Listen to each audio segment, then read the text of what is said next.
Fawzia Koofi, former deputy head of the Afghan parliament and member of the government negotiating team with the Taliban, welcome to Al-Arabiya. Thank you for having me. You are part of a delegation of Afghan women visiting the United Nations this month to urge member states not to compromise on inclusion and equal rights in Afghanistan. Do you feel your message came across, and what action are you looking for from the United Nations and the member states?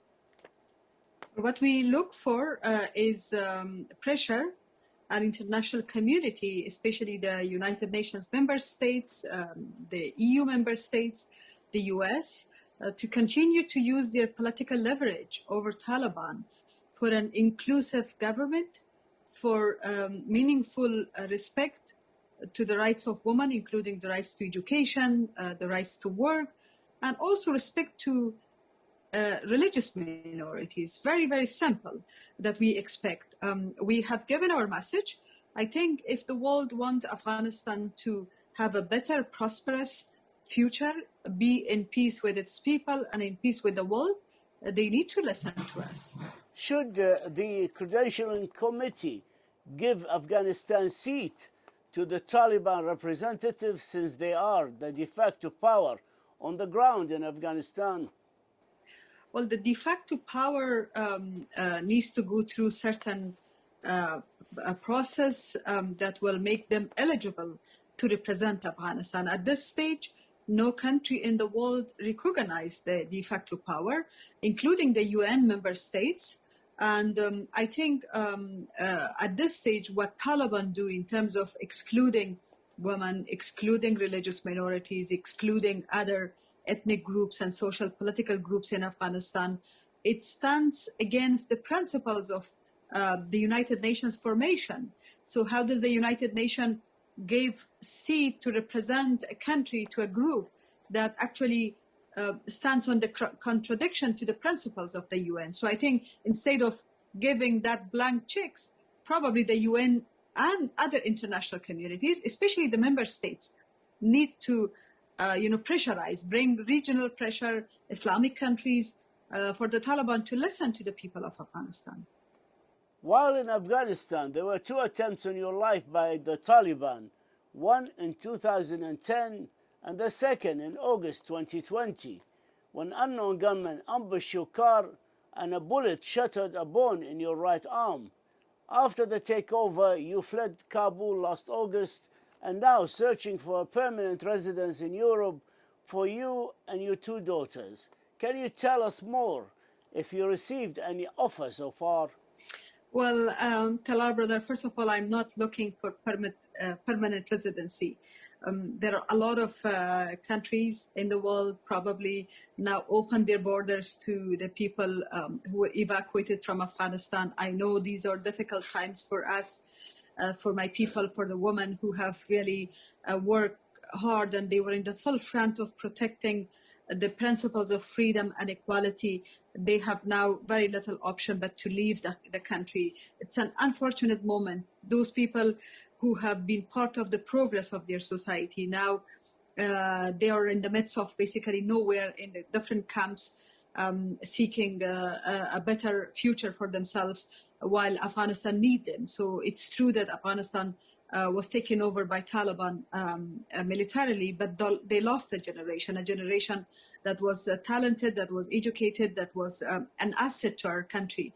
I'm personally not in the seek of permanent residency or resettlement in European countries.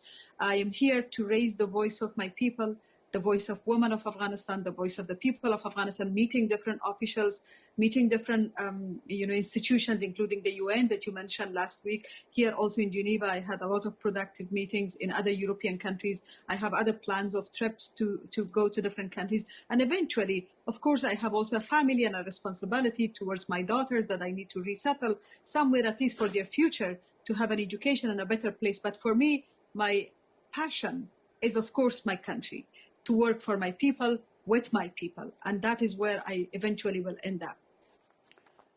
The Taliban say that they are different than the Taliban of 2001.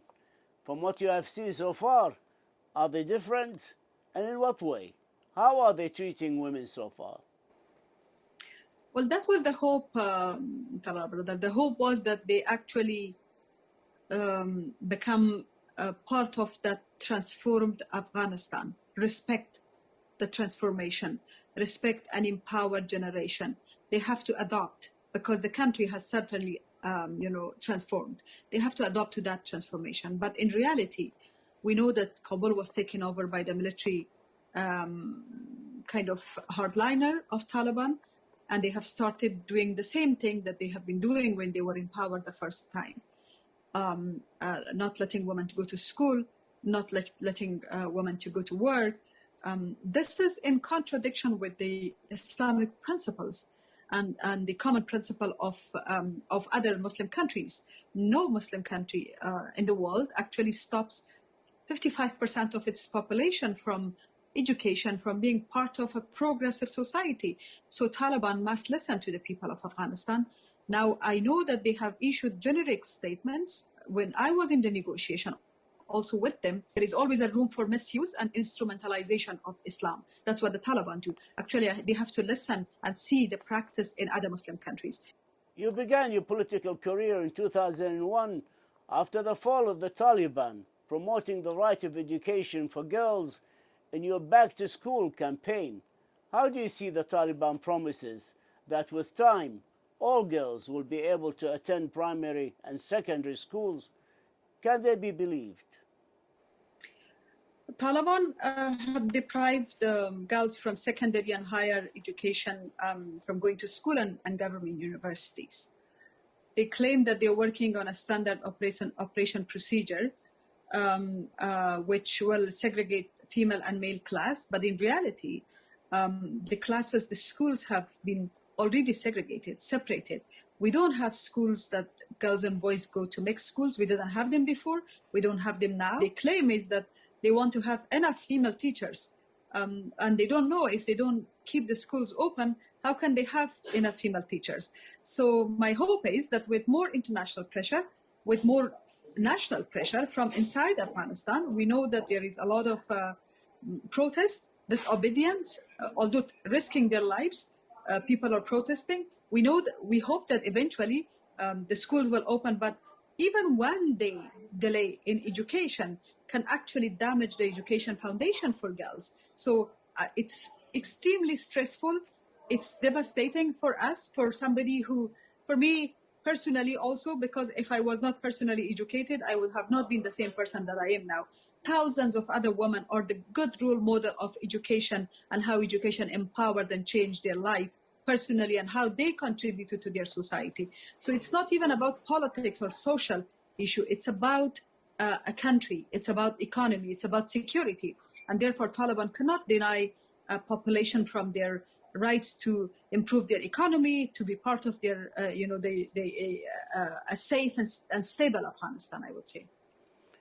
Can you share your thoughts with us on the U.S. troops withdrawal and the way in which it was done? The reason of how they withdraw, we are now paying the consequences. I think nobody in the world wants a foreign troop to be in their country forever. Afghans and people of Afghanistan have fought for their freedom throughout the history. So we did not want the US troops to be in our land forever. But the way this was managed, unfortunately, paved the way for the chaotic situation that we see now. I think only a few months more, because I think instead of pressurizing unconditional withdrawal and playing around the date and time, if they could really play around the negotiation and pressurize and use the leverage over that, especially the regional countries, because you know that the Taliban actually were lifted from the sanctions just to be meaningfully participate in the peace process, while they use that sanction left as a means of boosting your political position. Those all steps could have been avoided, including the withdrawal. The way it was managed, I see now we are paying the consequences.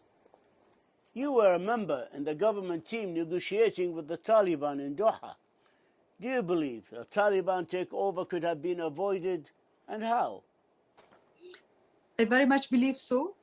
Nowadays, when I go back to my memories and I think what could have been done to avoid the situation, there are many things. And one of that is if the withdrawal could have been properly managed. You called for all humanitarian aid sent to Afghanistan to be contingent on the participation of women in its distribution, as well as free and safe travel for Afghans into and out of the country.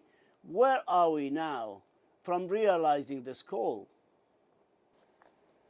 Well, I think moving forward, there is two aspects one has to consider. One is the political engagement with Taliban.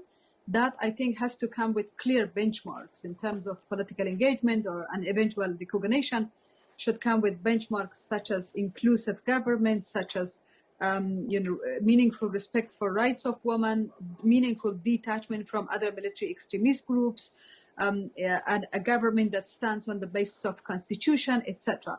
However, when it comes to the humanitarian aid, I think people of Afghanistan are in a situation of dire. They need to be provided with humanitarian aid assistance, but women participation as decision makers to showcase to the Taliban is important. And this is something we have been telling to the UN different organizations when we met them. Do you think the Taliban and Daesh will coexist in Afghanistan, and what would that mean for Afghans? I personally believe that the response to Daesh is not the Taliban empowerment. I don't think that we can actually defeat one military extremist group with another one. This is the narrative some countries pursue. I don't think this is going to actually succeed. I think the response to both military extremist groups are to empower the nation, to strengthen the institutions, to strengthen the people. For Taliban to fight Daesh in Afghanistan means another continued war forever, and the people will pay the consequences. So I don't think that's actually going to work. I think empowerment of the people, strengthening the institution so that no military extremist groups, including Daesh, is not able to use Afghanistan territory is a response. Do you believe Afghanistan needs a human rights monitoring mechanism on the ground? Absolutely. Right now, in the absence of strong institutions that will monitor human rights situation, we are basically blind with accurate data, except that people contact, except that people record evidences on their cell phones, on their individual recording. There is no systematic. I know that the UN Human Rights Council voted a special rapporteur for Afghanistan, which will start its work next year. Until then, still there is a lot of time. We need to strengthen some of those civil society organizations that are on the ground to perhaps document the cases of human rights violation, because right now we are deciding based on blank data that we receive. What would you say to the Taliban leaders if you were able to meet them? I'm in contact with some of them, and I think the message is clear. They have to adopt based on the transformed Afghanistan. It is not an Afghanistan that they took over in 1996. In 1996, they took over from a war. We went from one war to the another. Now, they took over from a system. Yes, individuals were blamed. They need to be blamed, but there was a system, functioning system. People expectations are high. If they really want to be part of a sustainable political process, they need to be accountable for what they do. Fawzia Koofi, former deputy head of the Afghan parliament and member of the government negotiating team with the Taliban, we thank you for this exclusive interview and for your insights and thoughts, and we wish you the very best of luck. Thank you.